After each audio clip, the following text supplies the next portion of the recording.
Halo, jumpa lagi dengan Bunda Monica. Kali ini saya akan berikan review dari buku The Master Key System di lesson yang ke-12, yaitu kekuatan konsentrasi.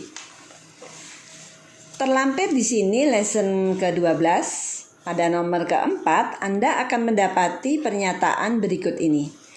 Pertama-tama Anda harus mengenali kekuatan Anda.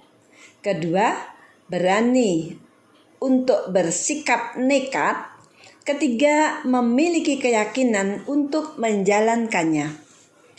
Jika Anda berkonsentrasi pada pikiran-pikiran tertentu dan jika Anda mengerahkan seluruh perhatian Anda, akan mendapati dunia makna di setiap kalimat.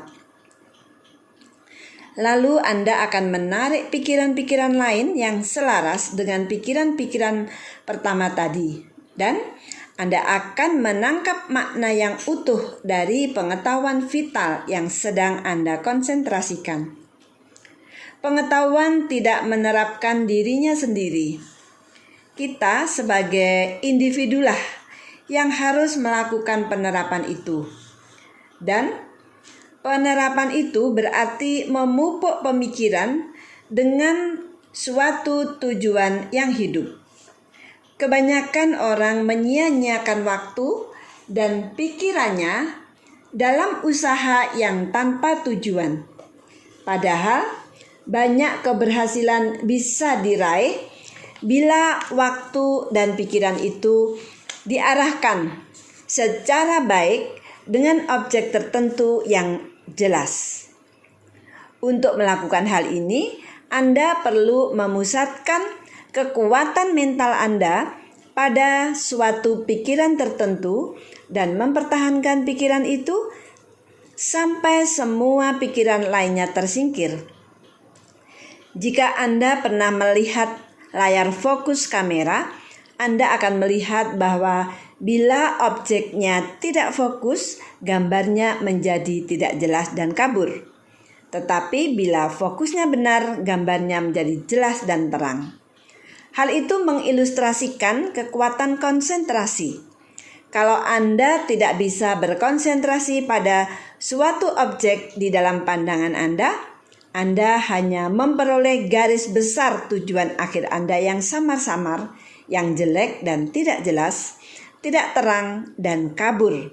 Hasilnya sesuai gambaran mental Anda. Di lesson yang ke-12 ini, kita akan mempelajari 28 poin pembelajaran dari buku The Master Key System.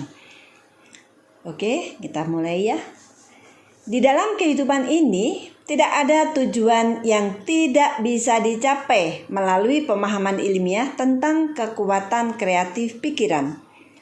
Kekuatan untuk berpikir dimiliki oleh semua orang. Manusia ada yang karena ia berpikir. Kekuatan berpikir manusia bersifat tak terhingga. Akibatnya kekuatan kreatifnya pun tak terbatas. Ya, jadi sebenarnya kalau kita mau benar-benar kita mau memahami tentang bagaimana kita bisa mencapai suatu tujuan kita, sebenarnya jelas saja ya. Asalkan kita mau dengan jelas ya menentukan tujuan hidup ya, itu sebenarnya pasti tercapai. Ya, karena sebenarnya manusia itu memiliki kekuatan berpikir, dan kekuatan berpikir manusia itu tidak terhingga. Ya, kalau tak terhingga berarti apa? Berarti kekuatan kreatifnya ya menjadi tidak terbatas. Oke? Kita lanjut.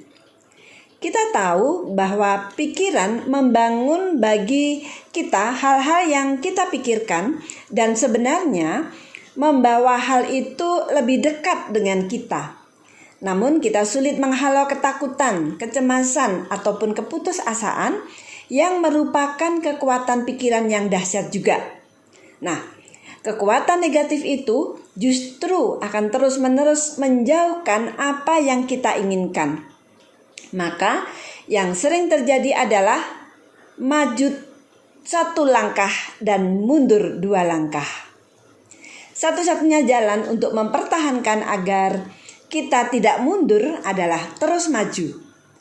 Ketekunan yang terus-menerus adalah harga keberhasilan yang harus dibayar. Ada 3 langkah dan masing-masing mutlak penting. Yaitu pertama, Anda harus memiliki pengetahuan tentang kekuatan Anda. Kedua, keberanian untuk nekat. Dan ketiga, keyakinan untuk menjalankan. Ya, jadi jelas itu saja. Ketahuilah kekuatan Anda, kemudian miliki keberanian untuk nekat, dan kemudian yakin di dalam menjalankannya. Nah, berlandaskan hal itu, Anda dapat membangun suatu usaha yang ideal, keluarga yang ideal, sahabat-sahabat yang ideal, lingkungan yang ideal. Anda tidak terkungkung oleh materi atau biaya. Pikiran bersifat maha kuasa dan memiliki kekuatan untuk mengambil dari bank yang tak terhingga substansi dasar untuk segala kebutuhan, sumber-sumber yang tak terhingga menuruti perintah Anda. Namun, tujuan akhir Anda harus jelas, gamblang, dan pasti. Bila hari ini Anda punya satu tujuan, besok muncul tujuan lain dan tujuan ketiga di minggu berikutnya. Berarti Anda menghambur-hamburkan tenaga Anda. Anda tidak akan mencapai apapun. Hasil yang Anda peroleh hanyalah kombinasi materi buangan yang kacau dan tidak berarti. Sayangnya, itulah hasil yang diperoleh oleh banyak orang. Penyebabnya sudah amat jelas. Jika seorang pemahat mulai memahat sebongkah marmer, tetapi setiap 15 menit ia mengubah bentuk akhir pahatannya, apa hasil yang bisa diharapkan? Dan mengapa Anda mengharapkan hasil lain ketika mencetak substansi yang paling besar dan paling mudah dibentuk, yaitu satu-satunya substansi yang real? Hasil dari pikiran negatif dan tidak pasti ini sering terlihat dalam bentuk hilangnya kekayaan materi, kebebasan finansial yang sudah ada di depan mata, hasil kerja keras dan usaha bertahun-tahun tiba-tiba lenyap. Maka sering didapati bahwa uang dan harta sama sekali tidak bisa bersifat bebas. Satu-satunya kebebasan adalah pengetahuan, bekerja praktis, dan kekuatan kreatif pikiran. Metode bekerja praktis ini tidak bisa Anda miliki sampai Anda mengetahui bahwa satu-satunya kekuatan real yang bisa Anda peroleh adalah kekuatan untuk beradaptasi terhadap prinsip-prinsip agung yang tak berubah. Anda tidak dapat mengubah yang tak terhingga, tetapi Anda dapat memahami hukum-hukum alam. Upah dari pemahaman ini adalah kesadaran tentang kemampuan Anda untuk menyesuaikan kemampuan pikiran Anda dengan pikiran universal yang maha ada. Kemampuan Anda untuk bekerja sama dengan Yang Maha Kuasa ini akan menunjukkan tingkat sukses yang Anda capai. Kekuatan pikiran mempunyai banyak tiruan yang hebat, tetapi akibatnya lebih merugikan alih-alih membantu.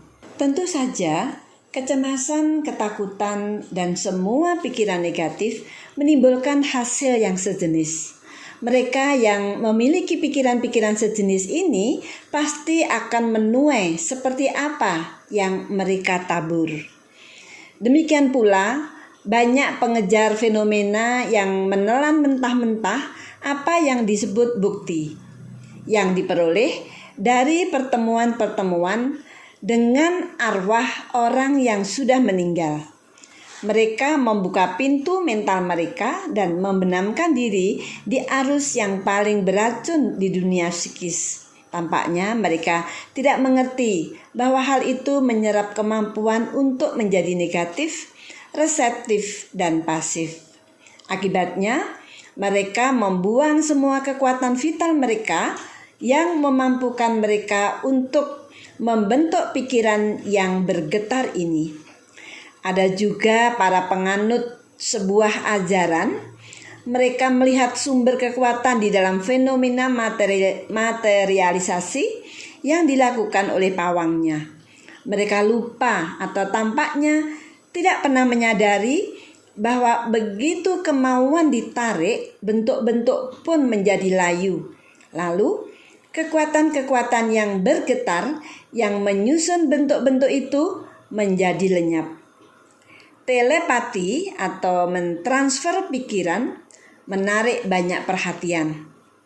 Tetapi karena telepati membutuhkan keadaan mental negatif di pihak penerimanya, praktik itu merugikan, ya. Karena telepati itu merugikan, ya jangan coba-coba ya, jangan coba-coba untuk melakukan ini. Misalnya minta ditransfer pikiran, minta ditransfer energi, ya segala macam itu sebenarnya itu akan melemahkan mental dari si penerima, ya. Oleh karena itu jangan itu dilakukan.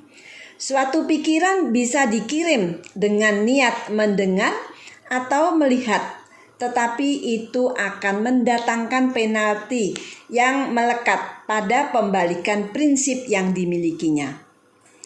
Hipnotis jelas berbahaya bagi subjek dan sekaligus orang yang menyalahgunakannya. Bila orang mengenal hukum-hukum yang menguasai alam mental, ia tidak akan mencoba mendominasi kemauan orang lain. Karena dengan melakukannya, pelan tapi pasti ia akan kehilangan kekuatannya sendiri. Semua pemutarbalikan ini memberikan kepuasan sementara dan daya pukaunya amat besar bagi beberapa orang. Tetapi ada daya pukau yang tak terhingga besarnya di dalam pemahaman sejati tentang alam kekuatan di dalam diri. Ya, jadi jelas hal-hal yang berhubungan dengan hipnotis, dengan kekuatan-kekuatan yang misalnya berasal dari orang yang sudah meninggal, misalnya tadi dijelaskan ya. Kemudian juga misalnya transfer energi, nah itu semuanya sebenarnya merugikan ya. Karena kekuatan di dalam diri itu lebih kuat kalau kita benar-benar mau mengenalinya. Ya, ini sudah jelas ya. Tetapi ada daya pukau yang tak terhingga besarnya di dalam pemahaman sejati tentang alam kekuatan di dalam diri. Kekuatan yang semakin meningkat bila digunakan, ya, semakin meningkat bila digunakan. Kekuatan yang lebih bersifat permanen. Kekuatan ini tidak hanya manjur sebagai agen penyembuh yang mengobati kesalahan di masa lampau atau akibat-akibat dari pemikiran yang salah, melainkan juga merupakan agen penjaga yang melindungi kita dari segala perkara dan bentuk bahaya. Pada akhirnya, kekuatan ini merupakan kekuatan kreatif yang aktual yang bisa kita gunakan untuk membangun kondisi dan lingkungan yang baru. Ya, ini sangat luar biasa ya. Jadi kekuatan diri itu ternyata dia bukan hanya sebagai penyembuh, ya, penyembuh yang mengobati segala kesalahan di masa lampau dan akibat-akibat pemikiran yang salah, tetapi ia juga merupakan agen penjaga yang melindungi kita dari perkara-perkara dan bentuk-bentuk yang berbahaya. Jadi silakan ya Anda nanti belajar bagaimana menemukan kekuatan di dalam diri itu. Oke, saya lanjutkan. Hukumnya adalah bahwa pikiran akan berkorelasi dengan objeknya dan memunculkan di dunia materi apapun yang dipikirkan dan dihasilkan di dunia mental. Maka kita sangat perlu untuk memahami bahwa setiap pikiran harus memiliki benih kebenaran hakiki agar hukum pertumbuhan bisa memanifestasikan hal yang baik. Hanya kebaikan sajalah yang bisa memberikan kekuatan permanen. Nah, ini kan bagus sekali yang harus digarisbawahi bahwa sangat perlu untuk memahami bahwa setiap pikiran ini harus memiliki benih-benih kebenaran. Ya, kebenaran akan kebenaran hakiki ya. Ya, ini semua agar apa? Agar hukum pertumbuhan ini bisa dimanifestasikan. Nah, dan hanya kebaikan sajalah yang bisa memberikan kekuatan permanen. Nah, ini harus garis bawahi ya. Hanya dengan kebaikan, melakukan kebaikan demi kebaikan ini akan memberikan kepada kita kekuatan yang permanen seperti itu. Nah, saya lanjutkan. Prinsip yang memberi kekuatan dinamis pada pikiran untuk berkorelasi dengan objeknya sehingga menguasai setiap pengalaman manusia yang berlawanan adalah hukum tarik-menarik yang adalah nama lain untuk cinta kasih. Nah, jadi hukum tarik-menarik itu nama lainnya adalah cinta kasih. Ini kan bagus sekali ya, karena di dalam diri kita nantinya itu akan harus ditumbuhkan jiwa yang penuh kasih ya. Penuh kasih seperti itu. Nah, inilah prinsip mendasar yang kekal, yang hakiki di semua hal, di setiap sistem filsafat, di setiap agama, dan di setiap sains. Tidak ada jalan untuk melarikan diri dari hukum cinta kasih. Ya, saya ulangi. Tidak ada jalan untuk melarikan diri dari hukum cinta kasih. Inilah perasaan yang memberikan vitalitas pada pikiran. Perasaan adalah keinginan, dan keinginan adalah cinta kasih. Pikiran yang dipenuhi dengan cinta kasih akan menjadi tak terkalahkan. Kebenaran ini memperoleh penekanan dimanapun. Kekuatan pikiran dipahami. Pikiran universal bukan saja intelijensi, melainkan juga substansi. Substansi ini merupakan daya tarik yang menyatukan elektron-elektron melalui hukum tarik-menarik sehingga membentuk atom. Atom-atom itu pada gilirannya disatukan hukum yang sama dan membentuk molekul-molekul.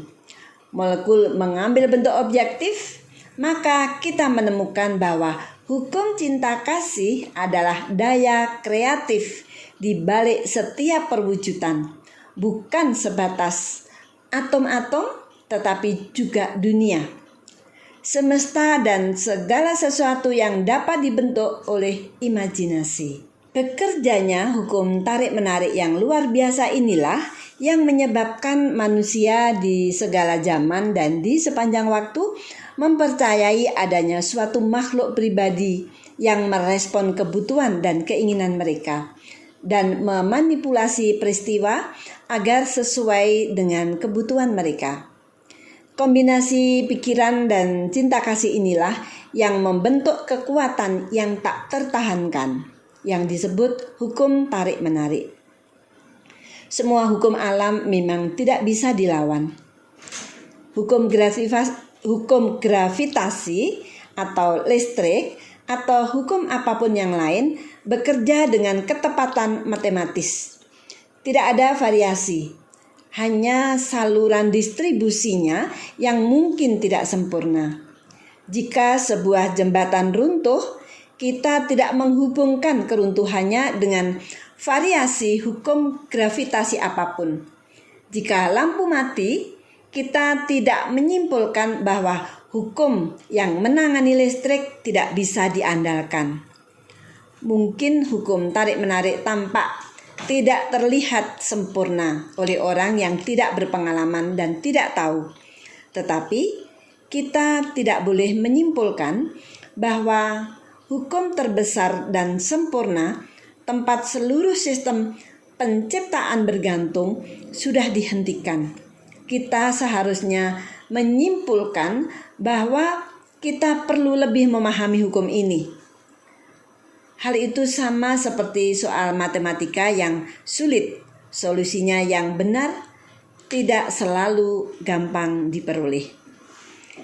Segala sesuatu diciptakan terlebih dahulu di alam mental dan alam spiritual sebelum muncul sebagai tindakan atau peristiwa di luar.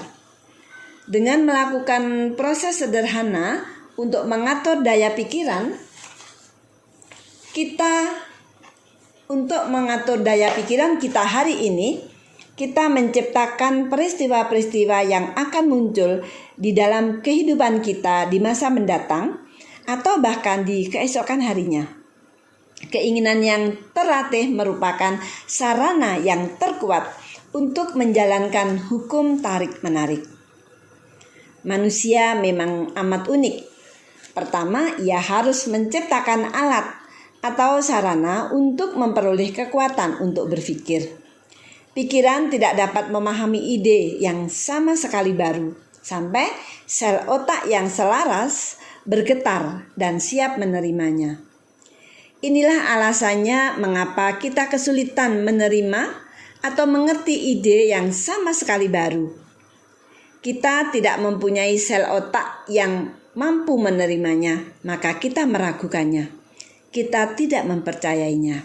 Karena itu, jika Anda belum mengenal sifat maha kuasa dari hukum tarik-menarik dan metode ilmiah yang bisa dipakai untuk menjalankan hukum itu, atau jika Anda belum mengenali adanya kemungkinan tak terbatas yang disediakan hukum tersebut bagi mereka yang mampu memanfaatkan sumber-sumber yang ditawarkan, mulailah sekarang dan ciptakanlah sel-sel otak yang dibutuhkan yang akan memampukan Anda untuk memahami kekuatan-kekuatan tak terbatas yang bisa menjadi milik Anda melalui cara bekerja sama dengan hukum alam. Hal ini dilakukan melalui konsentrasi atau perhatian. Tujuan mengatur perhatian, kekuatan muncul melalui ketenangan. Dengan konsentrasi, kita mencapai pikiran-pikiran yang mendalam, ucapan yang bijak, dan semua daya potensial yang tinggi. Di dalam keheningan, Anda bersentuhan dengan kekuatan yang maha kuasa dari pikiran bawah sadar. Dari pikiran bawah sadar, inilah muncul semua kekuatan Anda. Orang yang menginginkan kebijaksanaan, kekuatan, atau sukses permanen, apapun akan menemukannya di dalam diri. Inilah pengungkapan mereka yang menggunakan pikiran dengan baik mungkin menyimpulkan bahwa keheningan itu sangat sederhana dan mudah dicapai. Tetapi ingat, hanya di dalam keheningan mutlaklah maka orang bisa berhubungan dengan keagungan itu sendiri. Di dalam keheningan itu, ia bisa mempelajari hukum-hukum yang tak berubah. Lalu ia bisa membuka untuk dirinya sendiri saluran-saluran yang menyempurnakan praktek dan konsentrasi yang konsisten. Ya, jadi ini mulai jelas ya. Sejak di latihan pertama, Anda sudah diminta untuk hening, ya, karena di dalam keheningan, dan keheningan itu sebenarnya sederhana saja, semua orang bisa melakukan dan mudah dicapai. Dan di dalam keheningan mutlak lah ini ya. Jadi ketika kita mampu melakukan keheningan, ternyata kita bisa mencapai atau bisa berhubungan dengan keagungan itu sendiri. Nah, untuk latihan minggu ini, Anda pergilah ke ruangan yang sama yang seperti latihan yang pertama dulu. Ambil kursi yang sama atau mungkin duduk di bawah ya tanpa kursi. Kemudian ambil posisi yang sama. Tetapi di sini pastikan Anda rileks, ya. Bersikaplah rileks, baik secara mental maupun secara fisik. Selalulah bersikap demikian. Jangan pernah mencoba melakukan aktivitas mental di bawah tekanan. Pastikan bahwa tidak ada otot atau saraf yang tegang, bahwa Anda benar-benar merasa nyaman. Sekarang sadarilah kesatuan Anda dengan Yang Maha Kuasa. Bersentuhanlah dengan kekuatan itu. Miliki pemahaman, penghargaan, dan kesadaran yang mendalam dan vital tentang kenyataan ini. Bahwa kemampuan Anda untuk berpikir adalah kemampuan Anda untuk bertindak sesuai dengan pikiran universal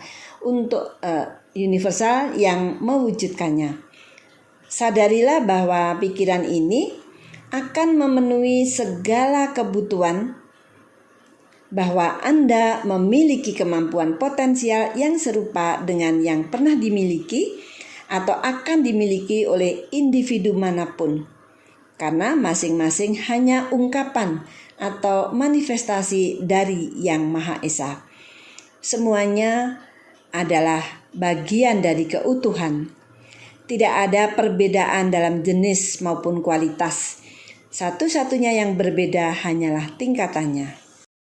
Oke, untuk mengakhiri pembelajaran kita hari ini ada tanya jawab sebagai panduan studi Anda. Namun sebelum kita tanya jawab, saya bacakan tanya jawabnya.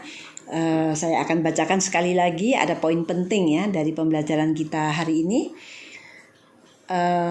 Tujuan akhir Anda harus jelas, gamblang, dan pasti.